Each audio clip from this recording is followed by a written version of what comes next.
The heavy metal door slammed shut behind me, echoing down the long, dark hallway. Silence settled, thick and suffocating. My first shift in the abandoned wing of St. Jude's Hospital. Just walk the halls, my boss said. Easy.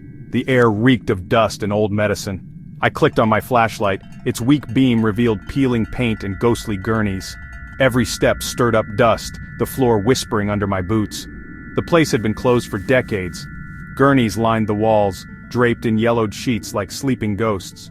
I shivered, telling myself the creaks and groans were just the building settling. My job walked to the end of the hall, check the doors, repeat. But the hallway seemed endless, doors shut tight, their windows too grimy to see through. Shadows flickered at the edge of my light. Sometimes I thought I saw movement, but there was never anything there. My heart thudded, my grip tightening on the flashlight. The silence was so deep my own footsteps sounded foreign. I tried to whistle, but the sound died in the gloom. It felt wrong, like laughter at a funeral. I stopped, blending into the silence, hoping the hospital wouldn't notice me. I just had to keep walking, one foot in front of the other. Don't look back, just make it to morning. Halfway down the hall, I heard it, a soft thump. I froze, listening. The building groaned, pipes rattled, but this was different. Thump, again. Low, steady, like a heartbeat or a knock. I told myself it was the wind, a loose shutter, anything but what it felt like. I walked faster. My boots echoed and the thump matched my pace. I stopped, the thump stopped, I moved, it followed. Cold sweat trickled down my back. I scanned the doors, room 201, 202, 203. The sound grew louder at room 204. My hand shook as I reached for the knob, colder than the air. Did I really want to open it? My job was to keep people out, not go looking for trouble, but I had to know. I turned the knob, pushed the door open. Stale, cold air hit me. My flashlight swept the empty room, just a bed, a nightstand, a grimy window. No one. Nothing.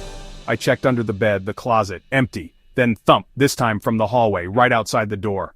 My breath caught, I stepped back, heart pounding, the thumping was moving, it was following me. I wasn't alone, not anymore. I spun, flashlight slicing through the empty hallway.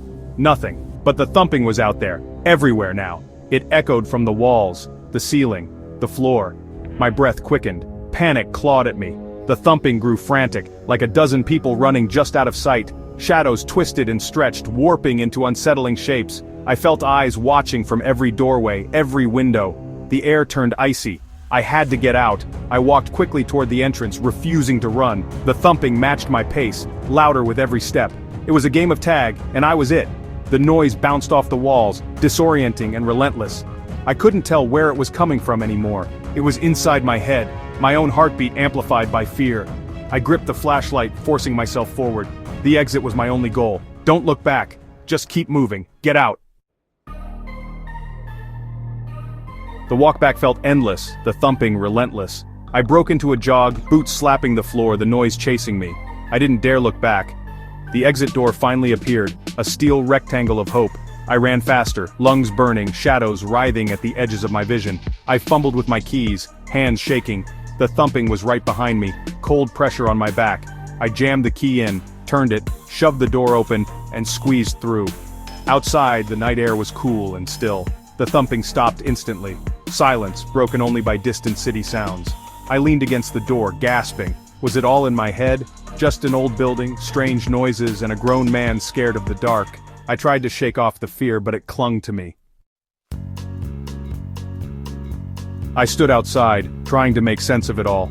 My phone buzzed, a security alert from the hospital system. Motion detected in the north wing, multiple signatures.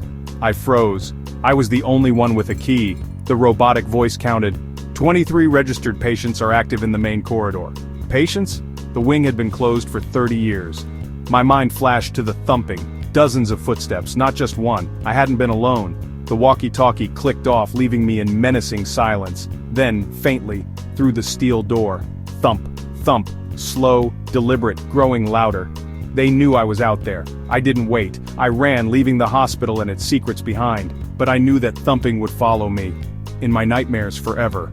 Some doors should never be opened, and some halls are never truly empty.